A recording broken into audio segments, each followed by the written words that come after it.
Көңіл енді кейде тоғысып, кейде 13-ші сазғыпқа өзінің керектілеріне әкелді де, сол кезден бастап Назарбаев бәрімізді жеңді. 92 жылдан бастап ұрлау басталды. Егерде мен қазағымды елім ел етем десе, әлі халықты көтеру керек. Бұрынғы келе қалай кім қалай істеп келді, сол кісілерді қайтадан отырғызып отыр, сол кісілерді отыр. Министрге ме ең кемінде ақша керек болса $30,000, $50,000 зарплат жасайық. Мен почти сол 95-те соң кеттім, сол 95-те почти 10 жыл оппозицияда болдым. Но бір премьер-министр болды ма? Өзінің программасымен келіп. Бүгін қазақтың қайткен дамағаны ниетта уже он хотел. Вопреки, абайды қазір өзім более-менее түсіндім. Түсіне бастадыңыз ба? Мен қазағым деп жылаған, ең көп жылаған сол кісі. Абай ма? Абай.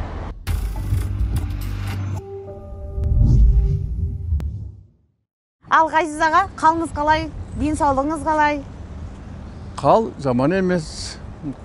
Көңіл енді кейде тоғысып, кейде ойланады. Өйткені елде жақсы болса қуанамыз. Елде кішкентай бір оңбай жатса, халықтың күйіне шарлаватса қайғылаймыз.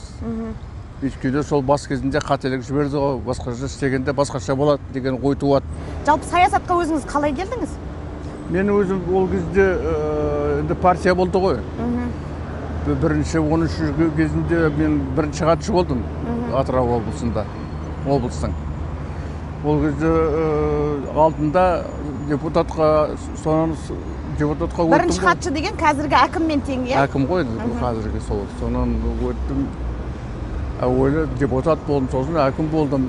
Сосын әкім болған сосын ол кезде депутат бәрі де бұл сол енді ол кездегі депутаттардың көбі министрлер, әкімдер, профессорлар, университеттің ректоры, рабочылардан болса да атақ шыққан рабочылар жаңағы жұмыс жеріне келген. Ол кезде сайлайтын беді, тағайындайтын беді? Жоқ, ол кезде сайлау. Бәріміз сайлаудан өттік. Ал айтайын тұрғаным, ол сайлау бірінші біз сайланған кезде өтірік болған жоқ. Ол кезде өзім бәрі көбі, ең кемінде білмеймін басқасын, менің өзімнің ойымда 90% өзің еңбегімен келді. Өйткені халық сыйлаған, халық білгесін тез келдік. Ең сол бүтін сонан соң сессиялар депутаттағы да сағайын деп жатыр ғой. Бірақ та сол жаңағы сазып ең интеллектуалдықтан жоғары тұрады. Өйткені жаңа айтып тұрғаным профессорлар, атақ шыққан министрлер, әкім, облыстың әкімдері, айтайын тұрғаным интеллект өте жоғары болды. Енді екінші уже шақырып 13-ші, ол өзде кішкентай әкімдер көбі болған жоқ, басқа интеллект төмен түсе берді. Оның интеллектісі көбірек кішкентай қуандырды билікте отырғандарға. Өйткені олардың қолға ұстауға оңай бәрінде. Сонымен өздері 13-ші сазғыпқа өзінің керектілеріне әкелді де, сол кезден бастап Назарбаев бәрімізді жеңді. Ол парламентті жеңді, халықты да жеңді, сонымен 30 жыл отырды ғой. Сіз өзіңіз бастапқы кезде Назарбаевқа деген қарым-қатынасыңыз қандай еді? Біздер әуелі бірінші кезде сайлауды, жаңа президентке сайлау болды бірінші рет. Біз бәріміз жаңа эйфорияда жүрдік.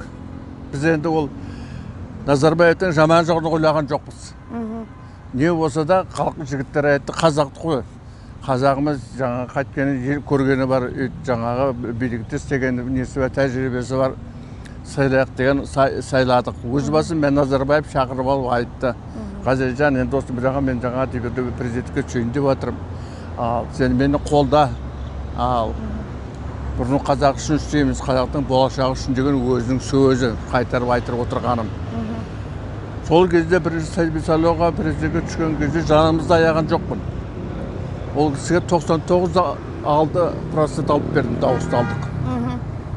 100% қой. Өйткені халыққа, маған айтқанды мен халыққа айттым. Халығым жаңадан бұсақ ел болып жатырмыз. Енді ел болмай жатып, таққа таласпайық. Не болса да бұнан кісінің көргені бар, осы президент болсын деп, сол кісіге бәріміз дауыс бердік. Айтатын несі жоқ. Сонан енді парламентке болдық.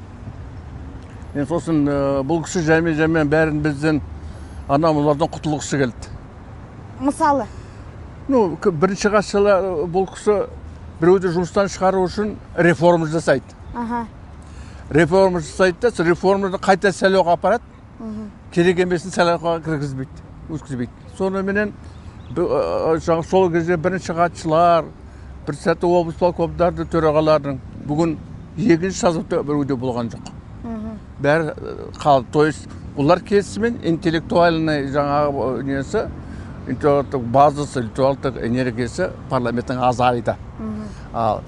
Соларына сосын көбінше келгені мына кісі жақтайтын кісілер келді. Бұл кісілерді өзі жақтағанда жаңа ел үшін жақтаған жоқ. Әркім өзінің мәселесін шешуін жақтады.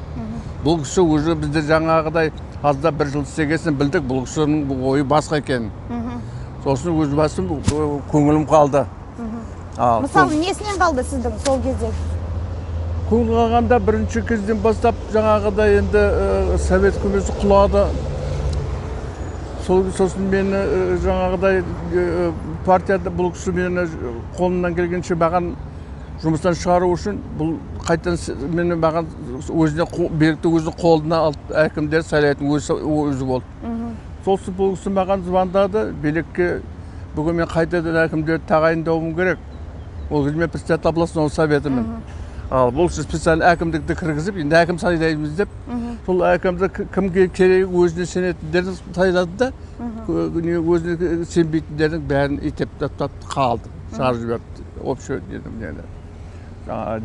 жұмыстардан.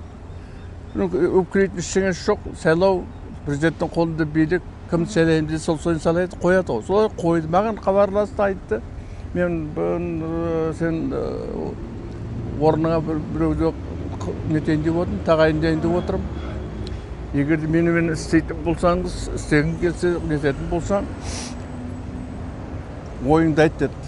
Сосын мен айттым, істеуге қарсылығым жоқ дедім. Бірақ та орын сұрамайым дедім. Сеніп маған жұмыс істейді деп сенетін болсаңыз, қойыңыз, сенбейтін болсаңыз, өзіңіз шешесіз деді.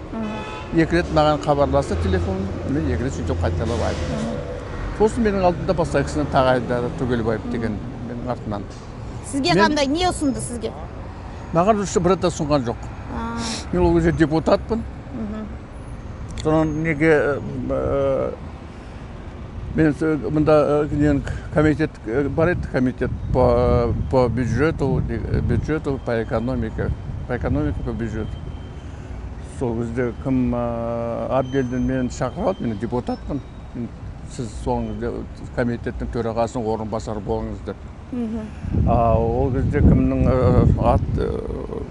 кім Такежанов. Такежановты өзім қатты сыйлайтын едім. Өйткені ол ақылды кісі, ақылды, білімі терең. Сол Такежановтың орынбасары болды. Сосын сол Такежановтың орынбасары болдым. Біз зампредседатель комитеті болды. Председатель комитеттің төрағасының орынбасары болды. Содан соң бір жылдай жаңағының арасында жаңағыдан жаңа әзірленді, бақылау палатасын құруға. Сол палатаның жаңағы документтерін әзірледі, сайлауға сессияда қаралды. Сосын маған жаңағы Серікболсын Әбділдаев айтты, мен сені ұсынамын деді. Такежанов екеуі. Соның жаңағы ненің сайлаудан мен төрағасы болып сайландым. Контрольный бақылау палаты. Сондықтан бақылау палаты болып істеген кезімізде көзім жетті, Назарбаев ол халық үшін жұмыс істемейтін. Сол кезде уже 92-ші жыл, 94-ші жыл екі рет жаздым, екеуінде де жаздым. Мына кісілер енді мен бұл кісі Қазақстанды дұрыс жолға түсірмейді деп. Өйткені 92-ші жылдан бастап ұрлау басталды. Контрольный палатының документтерін қарайтын болсаңыз, онда кейбір документтер менің өзім үйде копиялары бар. Өзім әзірледім, өздерім әзірледім, өзім доклад жасадым ғой. Басқа сол кезден басқа Қазақстанның болашағы сол кезде белгілі болды. Сол контрольный палата доклад жасадым, докладтар әзірледім. Бәрін жаңа зерттегеннен соң мен жігіттерге айттым, мына Қазақстанның бүгінгі болашағы бұл жаңағыдай ұрлықпен жұмыстанатын ел болады. Елдің болашағы қиындау болады деп. Сонан соң 94 жылы үлкен бір статья жаздым. Статьямды жаздым, сол елдің болашағы болмайды. Ал біз қате жолға түстік. Ал ойлағандай болмайды деп айттым. Мына кісімен. Сол үшін мен оппозицияға болдым. Мен андан мұндан мен басты итере бастады. Sonra мен оппозицияға кеттім ғой. Айтайын тұрғаным, сонан соң парламентті таратуға жұмыс істеп, кейбір бүгінгі сыйлап жүрген азамат қазір заман өткесін көбін білмейді тарихта. Сол кісілердің күшімен бұл кісі жаңа көп мәселені өздері шешті. Сол парламент жаңа контрольный палата жұмысына бұлар көңіл толмады. Бұлар болды, что менің боқтың бәрін шығара беретінді білгесін. Не осыдан құтылу керек болды. Sonra бұлар қайткенмен не істеу керек? Бақылау палатын жаба алмайды, оған кәне таға алмайды. Өйткені қағаз бәрі зерттелінген. Не істеу керек? Парламентті сосын жаңағыдай таратты. Соның бірінші кезі сол мені Назарбаев шақырып, Терещенкода маған шақырып алып, не істеп жатсың, керегі жоқ. Капитализм болу үшін первоначальный капитал керек. А первоначальный капитал болу үшін осы намектерді ұрлаусыз, өйдеде ақша жоқ, бұл капитализм тұрғыза алмайды бізді. Ұрлаусыз капитализмді тұрғызамаймыз деймесің бе? Ақша жоқ. Вот первоначальный накопление жоқ. Даже сол кезде парламентте кейбір айттарын айтпай қояйын, советтің кісілер сессияда даже өздері айтып жүрді. Вот в Америке там люди стояли, орысша сонда выступать дегенде бір жігіт министр выступать дегенде. Вот в Америке люди стояли с топором за углом, отнимали деньги у других. Вот так создавался первоначальный капитал, вот так построили капитализм. В общем, намек берді, ұрлаусыз, ұрламасаң капитализм бүгінгі қоғам тұрғыза алмаймыз деген әңгіме. Ол кезде сұрасаң любой ақылды зерттеген жігіттер бәрі айтады. Сол кезде ұрлаудың жолдары қалай жүрді сонда? Оның жолдары болғанда оларды бір заттан да қорыққан жоқ. Үкіметтің өзінің ақшасын өздері ұрлады. Ал сол кездегі жаңағы лекарствоның айналасындағы, банктың айналасында қай приватизация болсын, бәрінің айналасын қарасың ішінде, оның ішінде таза жүрген ештеңе жоқ. Бәрі ұрлау. Сол бәрі ұрлаған биліктің басынан бастап, өзінен бастап, ал екінші кім Терещенко, ол кезде соған спасовшы жол бағытта отырған. В общем, сол кісі кімдің астында сол кісі дос деген кісілердің бәрі қолынан келгенше енді халықтың байлығына қолын батырды. Егер де жаңағыдай тікелей кредит алып, кредитті жаңағыда ұстап пайдаланып жүрген кезде өзімен жаймен ал ол кезде бүгінгі экономиканың бағыты, бүгінгі тұрмысымыздың бағыты басқаша болатын. Бізде кім ұрлады, сол кісі бүгін сыйлы кісі. Ал кім ұрламады, таза болып қалды, олар сол кедейшілігімен, сол жай өмірмен өмір сүріп отыр. Как бы орысша айтқанда, наказание за честность дейді ғой. Енді ол айта берсе ол әңгіме көп қой. Бір айтайын тұрғаным, депутаттар болды, ал ішінде жаңағы таза. Біздер енді ол кезде капитализмден де қайткенмен де капитализмде осындай ұрлайтын білетін еді, онандай ұрлайды деп ойлаған жоқпыз ғой. Асайды деп, иә? Асады ғой одан кейін. Біз совет үкіметтің кезінен егер де сол кезде дұрыстап реформа жүргізгенде, халықтың сол кездегі биліктегі кісілердің бәрі көбі ұрлауды білмейді, бәрі заңнан қорқатын. Сол кезде жаңағы беретін қолдан жаңа жұмыс келетін кісілерге, сол кездегі красный директор дейді. Уақыт сол красный директордердің жаңағы байлықтарын тартып алу үшін көп красный директорлер, жаңағы қызыл директорлерді бір совет кезінде директор болған үлкен директордың бәрі итеріп жіберді. Красный директора деген сол кездегі жемқорлар ма? Жоқ, депутат емес, сол кездегі завод, фабрикада директор басқарып отырған солар директор ғой, директор, генеральный директор болсын, басқа болсын. Соларға жаңа совет кезін советті қолдайды деп олар жәмен итеріп жіберді де орнына жаңағы ұрлау үшін басқа кісілерді әкеліп қойды ғой. А совет ол кісілердің бәрі де оларға да мен уақытында бері келе ұсыныс жасадым. Жаңағы заводта директор болып тұрса, председатель колхоз болып істеп жүргендерге сол жаңағыда жеке-меншікке бөлінетін болса, соның 30%-ын беріңіз, 30%-на дейін. Өйткені ол директор совхоз, или, например, завод фабриканы басқарып отырған, сол меншігін алып, ол сол заводтың ішінде бір жағынан өзі меншігі бар, екінші сол заводты басқарып, халықтың басқа долесін сақтауға, байытуға. Солай кеткенде, олар басқаша бәрі нормальный болатын еді. Жоқ, бәрін жаңағыдай, ол жаңағы носители коммунистической идеологии, анау мынау деді, бәрін итерді. Сол заводтар басқа кісілерді әкеліп отырғызды. Ол кісі келген отырған келді, заводтар отырғызды, әбден осын тиынға сатып алды. Өздерінің қолдарымен заводты батырды, финансовый жаңағыдай құлатты. Сосын артынан жаңағыдай арзансыған сайын кімде ақша жоқ, ақшасы бар кісілер ғой, мен көтеремін деді. Сол кісі қайтадан залог етті, банкіге қайтадан залог ретінде беріп, қайтадан кредит алып, заводты қайтадан тұрғызып, соның қожайыны болды ғой. Ал сол кезде Назарбаевқа оппоненттер болды ма? Назарбаевтың орнына президент болатын кісілер? Болды ғой. Сол кімдер болды? Оппозиция болғанда бірінші Серік Әбділдаевич болды. Ал ол енді Сәкен ол экономист. Ол коммунистер жаңаға центральный партия анамына жұмыста болмаған кісі. Хозяйственник қойын, хозяйственник. Ал сол кісі болды, басқа да болды. Оның президенті болып талпынған кісілер болды. Қолдарына келетінді кісілер де болды. Бірақ та мына кісі ешкімге берген жоқ қой. 94 жылы, 95 жылы қайтадан заңды өзгертті. Ал сол кезде бізде бір шөкші жігіт, Россиядан келген жігіттер біздер сол билікке таласады деп заңға өзгеріс кіргізді. Әуелі бірінші жобасын газет бетінен шығарғанда ол статьялар жоқ еді. Сайлауға келгенде жаңағы неге заңға кіргізді. Қазақстанда тумаған, Қазақстанда 15 жыл тұрмаған кісі президент бола алмайды деп бәрімізді жаңа дәметіп жүрген кісілерді сразу білді де итеріп тастады.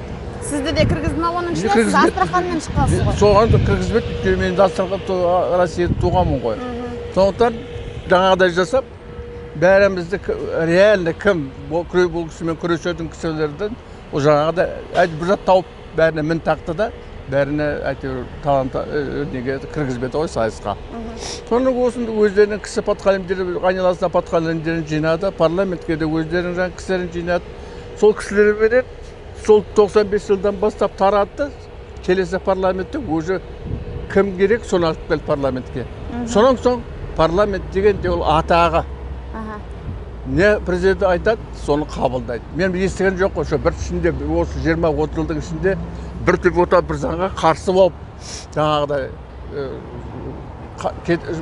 депутаттан кетіпті, я болмаса халыққа барып айтыпты, мынандай біз депутатты сайлағандарыңызға рахмет, мен бірақ та мына депутаты отыра алмаймын, мына сессияда неде Верховный Советте, өйткені мен мына кісімен келіспеймін деп бір депутат айтқан жоқ. Қазіргі парламентке көңіліңіз тола ма? Жаңа парламентке әуелі мен сеніп едім, ішімнен жаңа президентке, шын айту керек. Біздің елде бәрін шешетін президент. Соның президенттің айнасын жүрген жаңың қолбалалары дейме, көмекшілері ме, солар шешеді. Мен енді ойладым, бұл сайлаудың алдында, сайлауды өткізердің алдында бұл кісі заңдар, басқа қайтадан заңдар қабылдайтын болар деп ойладым. Жаңаға избирательный система, сайлау системасы бәрін өзгертіп, жаңаға избирательный комиссиялардың мүшелерін өзгертіп, бәрін қалай, как Европадағыдай етіп жасап, сайлау өткізетін болар. Сол кезде халық президентке сене бастайды. Мына кісі келгенде, мына кісінің ісі дұрыс, халықтың жаңағы арасында халықтың өзінің сайлаған кісілері келер екен деп. Мен ойладым, бұл кісі енді өзіге халықты сендіру үшін сонда заңдарға өзгертуге барады деп ойладым. Бірақ та ішіңе өзгерген жоқ. Избирательный комиссияның мүшелері орнында қалды, заң орнында қалды. Ал Бүгін көп депутаттардың өткені ол өте алмайды, халығын сыйлаған жоқ. Бірақ та мен бәрі деп айта алмаймын. Мен көп зерттеген жоқпын. Мен білетін 4-5 жердің несінде олар өте алмайтын еді, бірақ та өтті. Сондықтан мен қалай деп айтайын енді. Бұл депутаттар бәрі шеңі шеше алмайды. Бірінші керек шынында халық сайлау керек. Халық бір зат болса, мен өз басым жас келіп солай істеттім. Халыққа біреу сайлайды, айтып халыққа айтамын, халық-ай, сені сайлаған сендер ғой. Қолынан жұмыс келмейді. Сендер сұрамайсыңдар. Өздерін таңдадыңдар. Қайтадан тағайындаңдар керек кісілеріңді. Сендерді олар қорғау керек қой деп.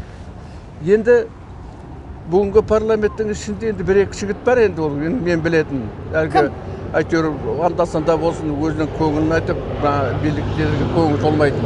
Кімдер олар? Ал енді мен сіз де білесіз. Енді ол 5-6 шеше алмайды ғой. Үкімет, мен ойлаймын, бірінші халықты сендіруші президенттің тәртібімен, президенттің білімімен, президенттің ісінің бағытымен байланысты. Егерде мен қазағымды елім ел етем десе, әлі халықты көтеру керек. Халық сеніп, сенген кесін көтеру керек. Сонда ана кісілер қылып, президент сенім өзгереді. 7 жылдан кейін болатын шығар деп отырмыз. Сіз де сөйтіп ойлайсыз ба? Айнам, бұл мен қателессем, сіздің айтқаныңыз бәрі жақсы болатын болса, бүгін өзім кешірім сұрап өзім қуанам. Бүгін бізде идеология бар ма? Жоқ. Қазақтың ұлтқа біткен қандай ұстамаларымен ұстап осыңдар? Ешқандай. Ештеңе жоқ қой. Киім европейский, ботинка европейский, ас европейский, ал тәртібіміз европейский бүгін. Ал қазақша не қалды? Үлкен сыйлау өсігінде жоқ. Қазақтың өзінің ата бабаларымыздан тәрбиелеп келтірген керім қасиетті, қазаққа біткен қасиеттерді не қалды бүгін? Айнам. Сіз сонда сен егер сол қасиетті ұстамаға сен кімсің? Сен сонда қазақпын деп отырсың ба? Қазақтың бүгін мына тұрған орыстан, мына тұрған өзбектен, мына тұрған ұйғырдан айырмашылығы қандай? Ешқандай. Сонда сен айтасың, вот мен қазақпын. Енді қазақ ол біршін мен мақтануым керек қой. Сол мақтану үшін нені пайдалануым керек? Или мен жерім бай болу керек, или менің жаңағыда балаларым тәрбиелі болу керек, или балаларымның білімі жоғары болу керек. Мен сонда айтамын, мен қазақпын. Яғни болмаса біз жұмыс істегенде басқа халықтан артық істемесе кем істеуіміз керек.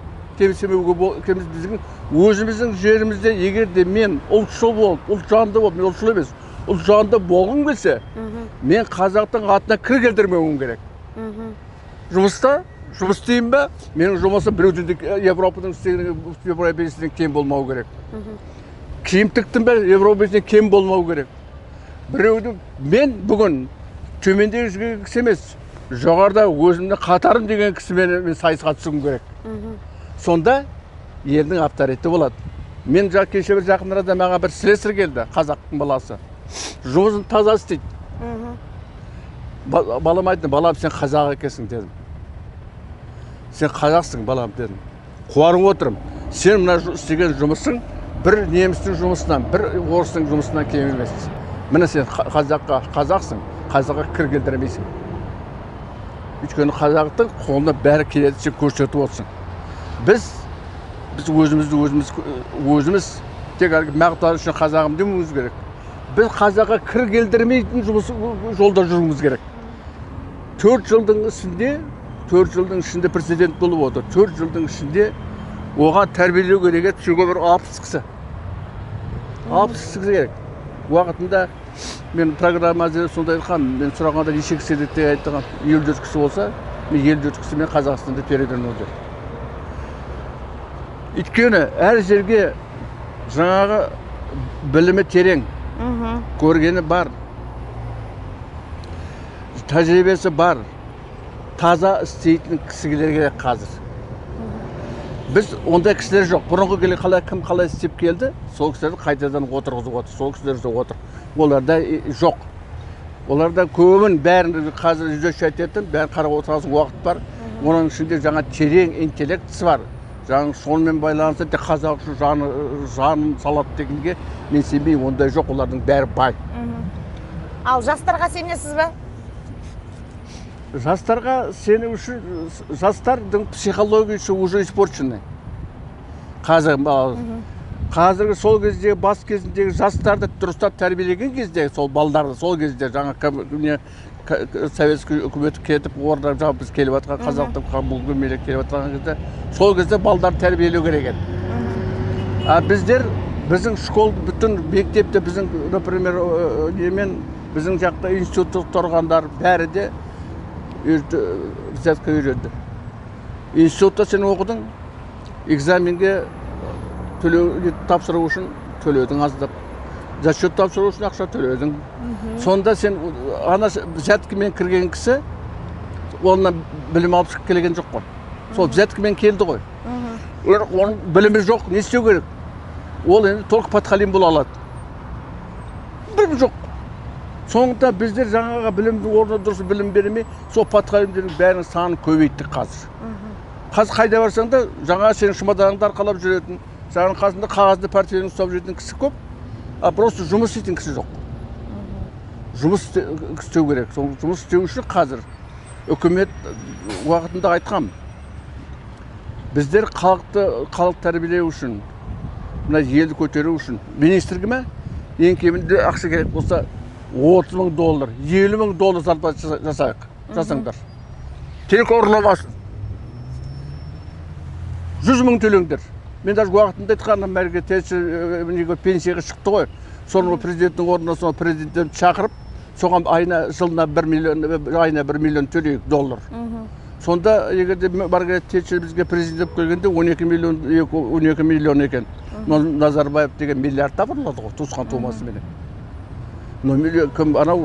Үкіметтің көрген кісі үкіметі жүріп кететін еді. Маргарет Тэтчерді алайық дедіңіздер ме? Мен айттым, Маргарет Тэтчер шақырайық, басқа біреуді какой-то иностранный. Егерде өзіміздікіне сенбейтін болса, қолынан келмейтін болса, қолынан келмес деп айтыңыздар, давай анаған ақшасын төлейік. Ол келетін бе еді? Жоқ, мен просто енді мен билікте емес, мен ешкімді шақырай алмаймын ғой. Мен сондықтан айтайын тұрғаным, ондай кісілер бар ғой келіп істейтін. Оғанда осында бүгінге дейін жаңағы экономиканың проблемы какой-то бір затрепанный индийский ақыл өтті ғой. Ол істері зарплата алды, не қайда? Жақсылық көрсеткен ісі қайда оның? Ісі қайда? Кім сұрады ма? Сұраған жоқ. Қанша егерде қарайтын болсақ, сол бірінші жылдан бастап кімді қан жақта кісілер шақырды, алды ақша, мыңдап, миллиондап ақша төледі. Ал біздің өзіміздің біліміміз жетпейді, білмейміз деп шетелден шақырды. Тони Блэр не істеді бізде екен? Бәрі келді, ақшасын алды, кетті ғой. Одан да оқыту керек еді. Болашақтастық қой, оқыттық қой бәрі. Бүгін болашақтардың көбі біздің тәрбиелегеніміз. Өз елінде істегісі келмейді. Бірінші. Екінші, болашақтағы біз жіберген кісілеріміздің солар жанды болу керек еді. Біз Европадан кем болмаймыз, елге барамыз, елге барып жұмысымыз істейміз деп. Олардың біреуі бүгін бір жігітті айта аласыз ба? Почти 100,000 кісі оқыды шетелде. Сол бүгін бұның ішінде ұлт жанды болып, қазақ үшін жұмыс істеп жүрген адағы шыққан азамат бар ма? Айтшы маған, біреуін. Асхат Аймағамбетов. Жақсы айдым, ол енді бар тапқан Асхат Аймағамбетов болса, онда мен алып баратырға біздің болашақ болады деп айта алмаймын. Мен енді сыртынан ісіне қарап айтып отырғаным ғой, танымаймын. Алып айтып тұрғаным. Бұл кісі, мына кісі келген кісі, бүгін жасына, кәрісіне қарамай, бүгін қазақ үшін істейтін тәжірибесі бар, көргені бар, білімі бар кісілердің бәрін отырғызу керек қазір. Қазір кішкентай білімдер қолынан келетін кісілерді отырғызу керек еді. Жақсы көреме, жақсы көреме. Бірақ та Қазақстанның ішінде бір 50-60-сын тауға болады ғой. Қарт болса қарт болсын, жас болса жас болсын. Кім бүгінгі әзір өзінің ел үшін жұмыс істейтін сол кісілерді отырғызу керек еді. Сол уақытта жаңағыда жастардың ішінен тәрбиелеп, олардың орнына бір 2 жылда әзірлеп, ротация жасап көтеріп алу керек еді. Біздер қазір бұрынғы қалған, ұрлаған жігіттер, мен көбін білем, ұрлар бүгінгі дейін отырғандар. Ал сол ұрлаған жігіттер байып, бүгін өмір бойы бизнес істеген жоқ, тек көбейтіп жұмысында істеп миллиардтаған ақшалары бар. Неге бұл олай болады? Ал біздің экономикамыз, сіз енді ұзақ жылдар экономист болдыңыз, жалпы бюджет туралы білесіз. Қазіргі экономикалық ахуалымыз қандай? Біздер бүгін халықтың арасында бүгін халықтың көңілі күннен күнге нашарып бара жатыр. Терең зерттеу жоқ. Терең зерттеу. Вот смотрим, процесске айтайын. Өзенде халық қайтадан көтеріліп жатыр ғой. Өзеннің болашағы жоқ. Өйткені мұнайдың запасы бітті. Сол кезде әңгімесі көтердік біздер. Біз сол 20-30 жылдан соң проблема болады мына елге. Сол келгенше елі халық болса көшіру онан көру керек. Я болмаса завод, фабрика тұрғызу керек. Ана кісілер зәмен бәйді бәріне ертең жұмыс тауып әзірлену керек. Ал ештеңе әзірленген жоқ. Кісілер отырып қалған кісі. Басқа секте көшіру целая проблема. Ертең одан соң бір 5-6-10 жылдан соң Атырау көтеріледі. Тоже мұнай жоқ. Мұнай жойған сайын халық қайда барады? Енді бәрін әкеліп сіз Алматыға жинай алмайсыз ғой, оның бәрін Алматыға жұмыс тауып берілмейсіз ғой. Сол туралы үкімет бүгін bütün полностью зерттеу жасау керек. Мен ойлағам, мына келгесін соның бәрін зерттеу жасап, социально-экономическое положение страны отработать, соған программа жасап, не істеуіміз керек? Ал кеше жатты жаңағы премьер-министр, біздер там 29 жылға дейін ал біздер жаңағы 809 инвестиционный проект тұрғызамыз деп. Ал Назарбаев 30 жылдың ішінде жыл сайын сол 500-600 инвестиционный проект тұрғызамыз деп келді. Соның бәрін тұрғызғанда бүгін тұрғызылмаған зат қалмаған болады Қазақстанда. Ал бұда тұрғызылып отырған болар, мен айта алмаймын, бірақ та ол бүгін мәселені шеше алмайды. Шешу үшін бұл жұмыс төменнен бастап балдарын тәрбиелеу керек, мамандықтарын беру керек. Болашақ завод фабриканың жаңағы несіне инженер технический персоналын бәрін әзірлеу керек. Сол бағытта планомерно жұмыс жүру керек қой бүгінгі дейін. Ол жұмыс бүгін бар ма? Мен жасап отырған болар, мен көрсетмендегі газет журнал бетіндегі оққан айтып отырғаным ғой. Басқа ештеңе жоқ. Мен мына жігіттерім Атыраудан Маңғыстау жігіттерімен сөйлесіп отырмын. Енді бүгін ертең олардың мәселесін шешетін ештеңе жоқ. Ал енді сіз Назарбаевтың жалпы істегенде жұмыстары бар ма? Қалай ойлайсыз? Советтің үкіметті құлатқан ол емес. Ол емес, иә. Ол Горбачев. Ол бірінші сонан бастады ғой. Ал менің парламентте ол кезде мен первый секретарь обком болдым, Москвада постоянно болам кісілермен. Я знаю о нем, ол туралы намного больше, чем кто-то другой. Маған ол керек жоқ, айтпаймын да. Ал көбі істелді шетелден келген кісілердің ақылдары менен. Мен капиталин тұрғыздық қой, мен совет өкіметінде ондай тәжірибе жоқ. Шетелдің тәжірибесімен тұрғызылды ғой, бұның бәрі де. Енді мен біреулер айтады, соғыс болған жоқ, ана көтеріліс болған жоқ, анау жоқ, мынау жоқ қой деп сөйлейді. Ол мына қаңтарда қалған өлген қазақтардың сұрауы аларында. Ал талайық соған бәле ертең жауап береді. Ал ол жаңағы бәрі бүгін Масимовке жауап отыр ғой бәрі. Мен Масимов ана мынау деп айта алмаймын. Айтайын тұрғаным ол үшін өзі осторожный кісі, істеген бәрін ойлап істейтін кісі. Сол өзі барып соны жаңағыдай билікке таласаң отырамын деп жаңағыдай кісі өлтірді дегенге мен сенбеймін. Оның артында кім тұруы мүмкін деп ойлайсыз? Оның артында тұрған кімдер ғой? Көлебаев тұр ғой көтерген. Көлебаевтың досы, көтерген Көлебаев, әкелген Көлебаев. Көлебаев енді ана кісі күйеу бала, сол арқылы енді бұл көтерілді ғой. Енді оның секрет ештеңесі жоқ. Ал мен мұны білетінім, ол бір затқа қол қоймайды. Сіз жақсы таныш ма едіңіз? Өзіңіз таныстығыңыз бар ма еді? Бар, мен алдында былай неде біз мен контрольный пункт неде істедім, неде болдым ғой, президентский аппаратты аздап істедім ғой, 1 жылдай. Сол кезде мына мәселемен 2-3 рет кездестім. Былай ісіне қарап, несіне қарап, айтайын деп отырғаным, банкте жүргенде 3-4 бір жұмыстарыммен бардым. Ол кісі жаңағыдай өзінің мойнына бір жаңағыдай жауапкершілік алатын кісі емес. Сондықтан өзі шешіп, өзі жаңағы ананы жіберді дегенге мен оған сенбеймін. Ұрлауға ұрлады десе, оған сенемін. Ұрлайды ол? Жоқ. Бізде ол Қазақстанда ол профессия ғой, уважаемый профессия. Бүгін дастарханға шақырғанда, дастарханның төрінде отыратын кім бүгін? Төрінде шақырғанда, соны шақырғанда көбі осы ұрылар ғой, төрінде отыратын. Енді оның нететіне бар. Сондықтан бүгін ол кім ұрлап білет, сол кісі сыйлайды. Сен біздің қазақта жаңа ұрлады деп оны жек көрмейді. Ұсталып қалса жек көреді. Ұсталмаса, қай жағында аласың. Бас пайдасын білет деп оның жаңағы жақтар. Солай емес пе? Солай, келсеп сөзіңізбен, сондықтан оған несіне қарамайды. Просто қалай жаңағы... Жаңа сіз бір сөзіңіз айттыңыз, оппозицияға кеттім деп. Оппозицияға сіз 95-тен кейін кеттіңіз, е? Мен почти сол 95-те соң кеттім. Сол 95-те почти 30 жыл оппозицияда болдым. Қазіргі оппозицияға көңіліңіз тола ма? Бар ма бізде оппозиция?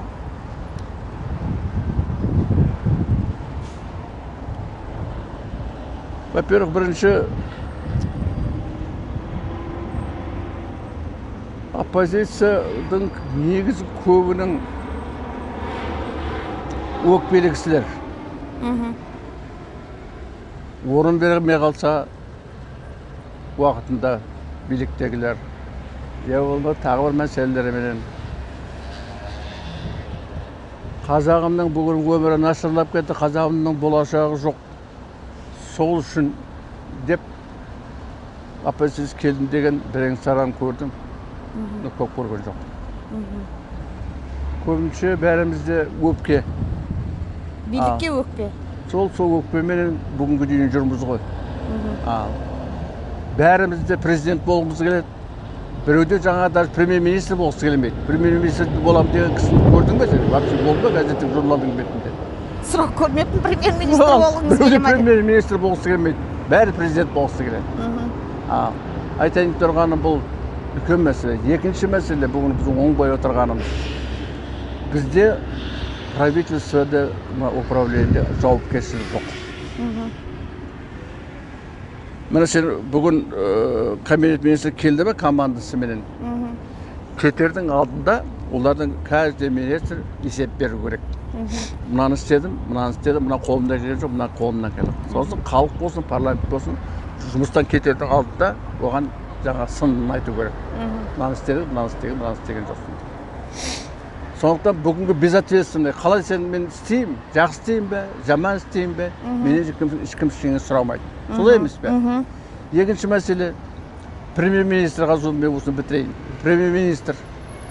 Бізде должность премьер-министр бар. Но бір премьер-министр болды ма? Өзінің программасымен келіп, өзінің командасымен келіп, парламенттің алдында өзінің программасын қолдап, жаңағы бәрін келісім алып, өзінің командасын өтежені саған бір премьер-министрді көрдіңдер ме? Тағы да, сендер өздері бас жағына ұйымдастыратын ештеңе жоқ. Неге сеніп отырсыз? Неге сенеміз біздер? Болашаққа. Ал мына тұрған премьер-министр. Әлихан Смайылов. Программасы жоқ бүгінге дейін. Оны білмейік, оны президент әзірлеп жатыр ма? Премьер-министр әзірлеп жатыр ма? Бізде премьер-министр жауап беру керек. Кетердің алдында жыл сайын не істеді, не істеген жоқ. Оған ешкім айтылмайды. Сондықтан білмеймін, бізде енді ол айта берсе әңгіме болып қой. Мен ойлаймын, көп мәселелерді жүрсе, премьер-министр болу керек, премьер-министр. Ал премьер-министр өзінің командасы болу керек, премьер-министр өзінің программасы болу керек, сонымен жұмыс істеу керек. Ол жұмыс солай істелініп тұрған жоқ қазір. Қазір премьер-министр шығарып жібереді, басқа премьер-министр жауап беретін кісі жоқ. егер де адам ертең ай мына жауап беретін бәрін сұрайды ғой деген өзіне сұрақ қоймайтын болса, оның жұмысы ойдағыдай болмайды ғой, естеріңде болсын. Адам жауапкершілік болу керек өзің істеген жұмысына. Ал жауапкершілік жоқ қой. Кей кезде өкінетін дүниеңіз бола ма? Ай, қап мен мына жерде былай істедім ау, сол кезде елге басқаша болатын беді барлығы жағдай деп ойлайтын кездеріңіз бола ма? Өзімде бе? Иә, өзіңізде. Өзімде болды. Қай кезде? Сіз қателік жасап көрдіңіз Жоқ, бе? маған қай жерде істесем де халықта маған бір кісі маған неткен жоқ. Өзім істеген жерлерімде төменнен председатель колхоз болып бастадым ғой.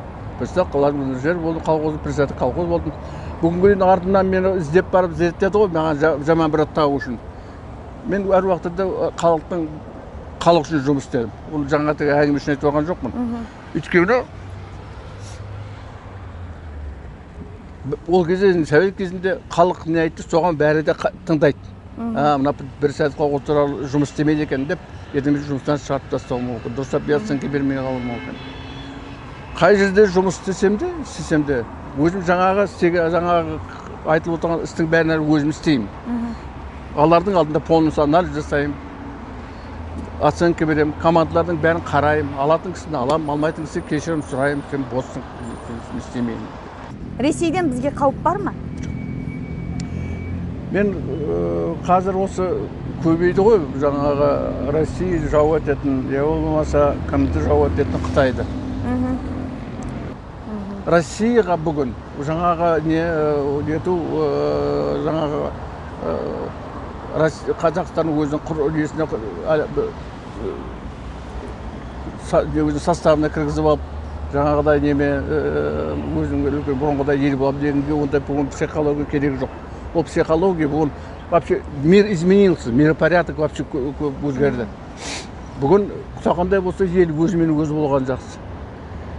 Өзімен өзінің тамағын асырап, өзінің бейнетін өзі көріп, сол жүрген. Зачем, например, Россияға әкеп өздерінің мәселені шеше алмай тұрғанда қазақстан. Енді ол болашақта бір үлкен империя болып алса, может болатын болар. Ол үшін біздер ақылды болуымыз керек. Оған шейін біздің экономимыз болғанда күшті болу керек.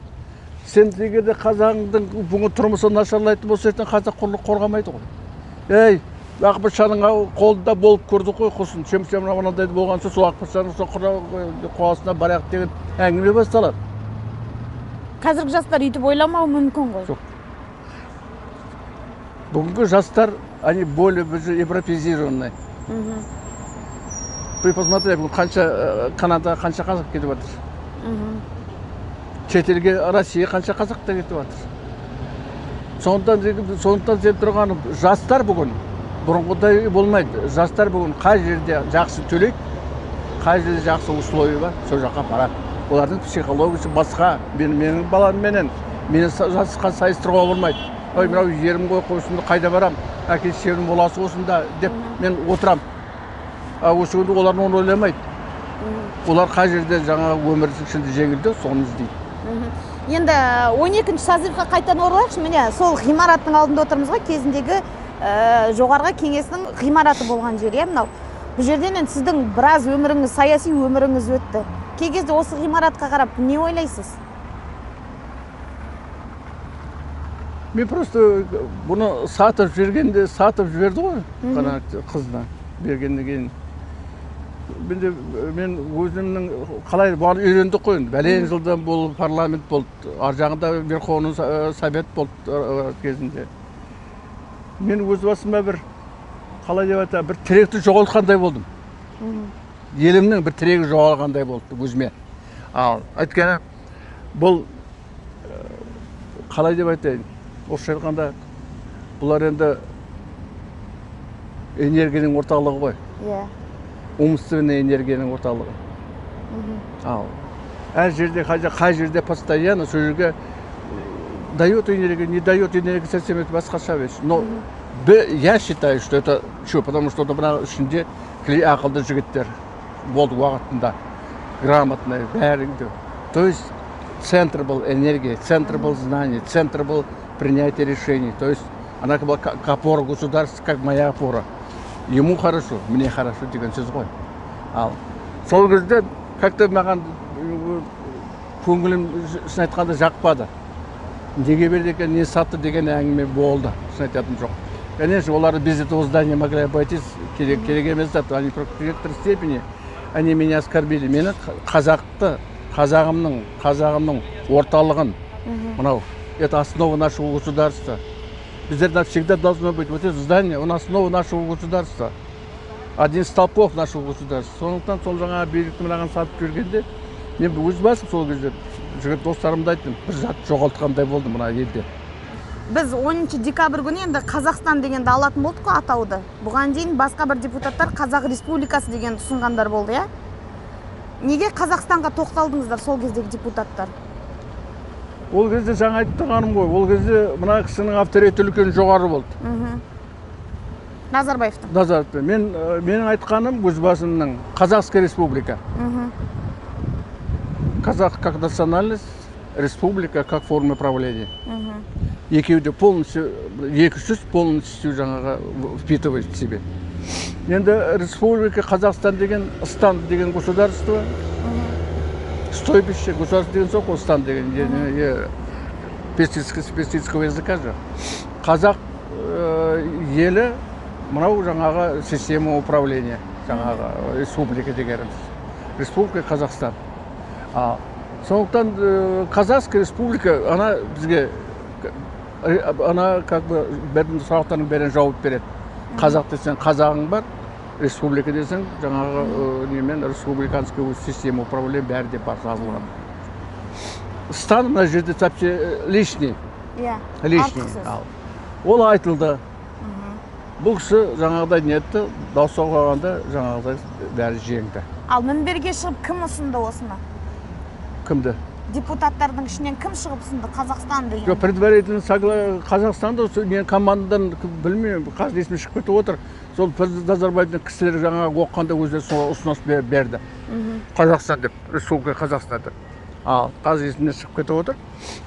Солай болды. Сосын біздер әлгі комитет болып жиналыста айттық. Мен өзім комитетті сессия айтқан жоқ, мұнда комитетті жиналғанда айттым. Было бы правильно, жаңағыдай Казахская республика деген деп айттым, болды. Но болды, ол жерде предложение, жаңағыда ұсыныстар болды, қазақ елі деп. Қазақ елі, республика қазақ елі деген. Енді ол тоже, енді тоже, это степень тавтология, если Қазақстан деген сөзбен бірдей ол, қазақ елі деген сөз. Но ол более-менее еще можно было воспринять. Но Қазақстан деген сөз енді жаңыз біз емес, Өзбекистан, Татарстан бәрі солай болып жатыр ғой. Енді өзгертудің қажет жоқ дейсіз ғой, иә? Енді оны қазір не істейсің? Қазіргі кім өзгертем дейсіз? Қазір мына ұлтшыл жігіттер келіп билікке өзгеріш анау мынау өзгерткісі келіп жатыр ғой. Ол жақсылыққа апармайды. Популизм болып кете ма? Это популизм. Потому что әр заттың, әр сөздің артында кісілер бар. Сол ертең істі ана кісі кінәйт тағады. Егер де мына кісілер қазір авторитеті болып, Қазақстан аяққа тұрып кететін біз, ешкім кінә тақпайды. Егер де бұл кісілердің қолына жұмыс келмей, дұрыс жұмыс бағытталмайтын болса, бұл кінәға кінә тағады. Мынандай болып еді, мынандай сендер істетіңдерді. Ал егер Қазақ Республикасын таңдағанда бізде бәрібір өзгеретін бе еді? Жоқ, қалай да болса өзгермейді.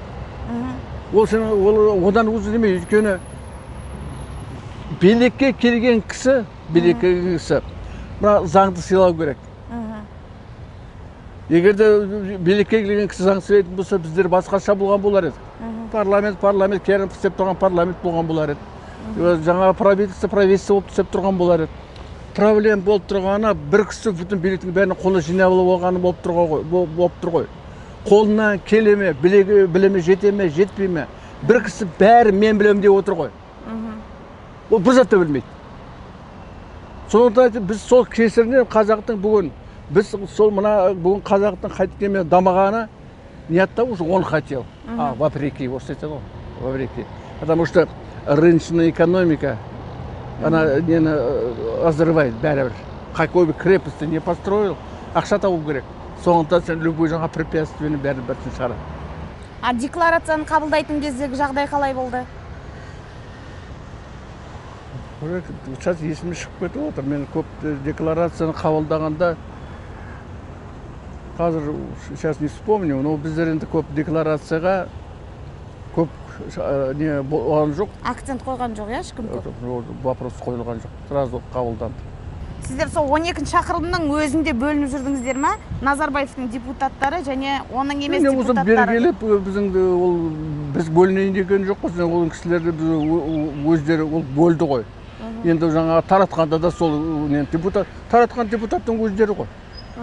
Просто Назарбаев шақырып алып айтты, тарату керек деді. Бәрін ұйымдастырған өзіміздің жігіттер, депутаттар. Кім екенін де білесіңдер. Пайғамбардың өзі де кейбіреулер қате жасады ғой өмірде. Өмірде адам болғасын, сен жас кезіңде ойланбай, көп заты ойланбай сейсің ғой. Адам жарты өмір эмоциямен өмір сүреді ғой. Жас кезіңде сіз эмоциямен өмір сүресіз.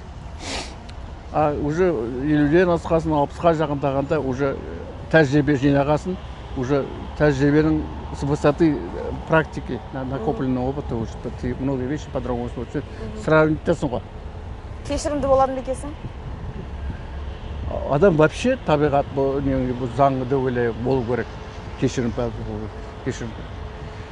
Ол жасаған кісі де, может быть, байқамай айтқан болар, байқамай істеген болар. Кешірмесең, зло нарастает на зло.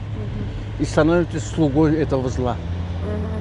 Адам егерде өзін тоқтатпасаң, бара-бара сол жамандықтың құлы боласың. Сондықтан адам бәрін өзін-өзі тоқтату керек. Қателігін болса, қателігін айтып, тіпті біреуде кешіруге ұялса да, ішінен өзі түсініп отыру керек. Мына жерде мен қателігім жасадым, енді қателік жасамаймын деп. Біреулер өздерін сөбірен ойлайды, мен істегенім бәрі дұрыс деп. Мен оны да айта алмаймын, яғында. Әркімнің өзінің психологиясы әртүрлі ғой. Бірақ та мен өзімнің ойлаймын кейде, мынаны қате істедім-ау, мынаны дұрыс істемедім-ау деп өзім кішкентай нетемін, сынаймын. Бірақ енді қалай деп айтасың? Қазір енді адам өз басым бүгін көп затты білем. Интеллект басым нормально сөйтіп оқимын, білем, как будто бы өзімнің несімен. Ақылда несі дұрыс ақылды сұраған кісі дұрыс ақылда бере аламын.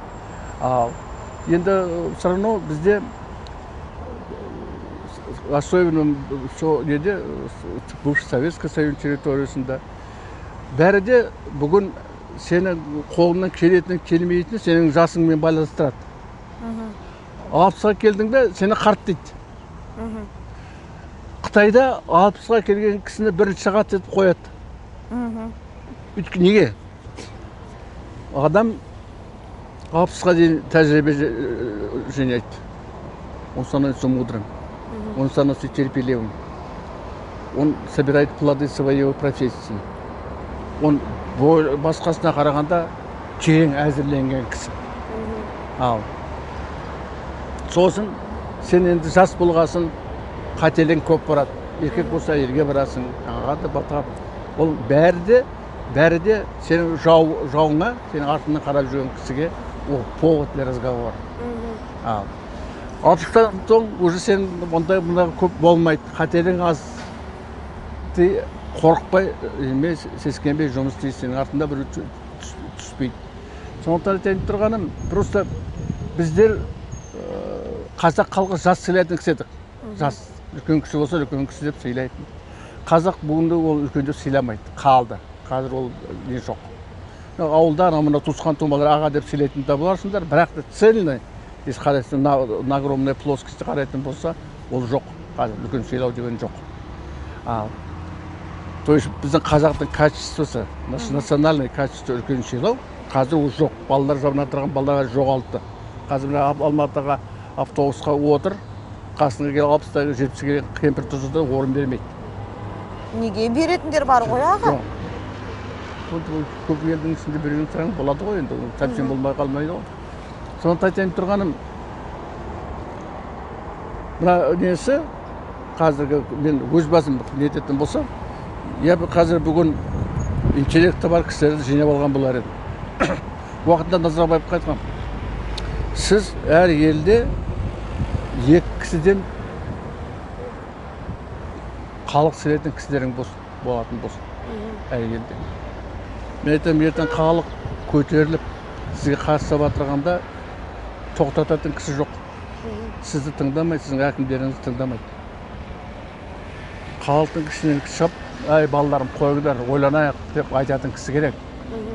Қырып жояйын деп отырғанда жаңа тоқтап, ай балам, балаларың қате, тоқтаңдар, ақылдасайық деп айтатын кісі керек. Тыңдайтын кісі керек. Мына кісіге бүгін бұл бір жігіттер айттым, айтпадым, айтқам. Әр облыста екі кісі.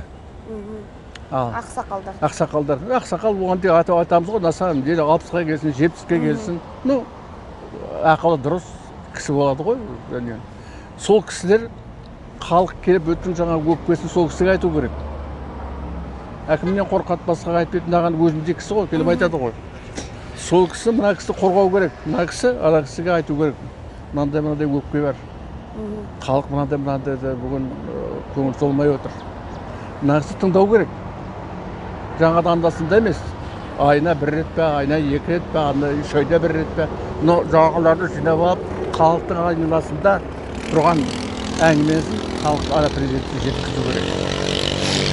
Айналасында болған жаңағы президентке сенің қателігің мына деп ешкім айтпайды оған. Айтатын оның өздерінің жаңағы сведения жоқ. Мына кісілер үлкен кісі. Бұлар жаңағыда мына кісі независимый. Ал тем более халық оған сеніп отырғасын. Ол бар жоғым жоқ деп айтады. Қазір өзіңіз үйде немерелерді қарап? Немерелер өзіміз отырамыз ғой. Мен енді ол көбінше кітап оқимын, жасыратын шегесі. Өмірінде оқи алмаған кітаптарым бар еді. Толстой, жаңағы философия. Енді орысша оқимын ғой, орысша өлеңді орысша оқыдық. Ал сондықтан абайды оқытардым, несіне бәріне. Ал енді ауылда көп абайды өтпейтін едім. Абайды қазір өзім более-менее түсіндім деп ойлаймын. Түсіне бастадыңыз ба? Өйткені абайды көбі түсінбейді. Тек тәуекел айтады, несін, общий психологиясын, общий философиясын түсінбейді. Мен қазағым деп жылаған, ең көп жылаған сол кісі. Абай ма? Абай. Абайдан терең көп жылаған кісі жоқ. Ойлары қазіргі заманмен сәйкес келе ма? Бір зат бұл өмірде қазақтар өзгерген жоқ. Қазақ, Абайдың уақытындағы қазақ, бүгінгі қазақ айырмашылық жоқ айна. Сен бір оқып қарсы, өзіңді өзің оқып, өзіңді бүгін Абайдың айтқанымен бүгін өзің салыстырсаң, сен түсінесің. Сол үшін жылағаны сол үшін. Қалың едім қазағым деп жылағаны ма? Жылаған, ол от души жайдайындаған, от души өзінің халық үшін жан ауырған кісі. Ал оның несімен айтатын несі жоқ, бәрі сенің қолынан келмейді, айтқанын сені тыңдамайды. Проблема сонда болып тұр ғой. Айтқан кісіні көбінше біз тыңдамаймыз. Бүгінде тыңдамаймыз. Баяғы ғазиз бе? Білетін ғазиз қой дейді. Білмесе жүріп айтады, жүре береді.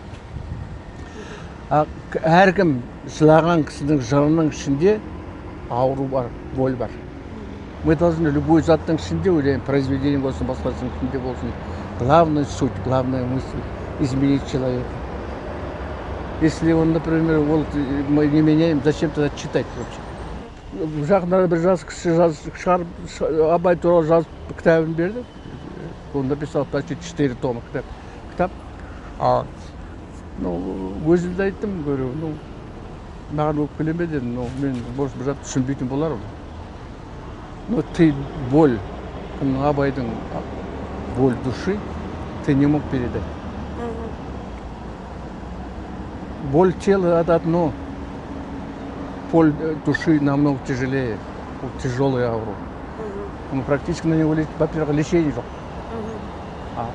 Сондықтан қалай деп айтайын, сондай жігіттер бар, солардай жігіттерді қазір реттеп алу керек. Қазақтың ішінде бар, режиссерге қарап отырамын, Ермек пе? Ермек Тұрсынов. Более-менее білетінім, потому как он пишет, кітаптарын бәрін оқып шықтым. Қарағанда более-менее определенный есть боль өзінің халқына. Сол сықылда жігіттер бар, сонда жігіттерді көтеру керек. Их надо объединять.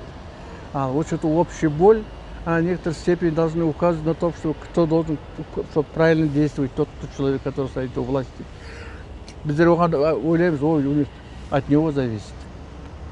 Познание боли, его реализация этой боли зависит от него. Рахмет Ғазиз аға, сұхбатыңызға үлкен. Рахмет. Біраз дүниені айттыңыз, біраз дүниенің басын қозғадыңыз. И просто сіз сұрағасын айтып отырғанымыз. Ең бастысы аман болыңыз, денсаулығыңыз жақсы болсын. Арамызда әлі үстіп шапқылап жүре беріңіз. Рахмет, сау болыңыз. Рахмет ағайын, балдар, сау болыңыздар. Рахмет.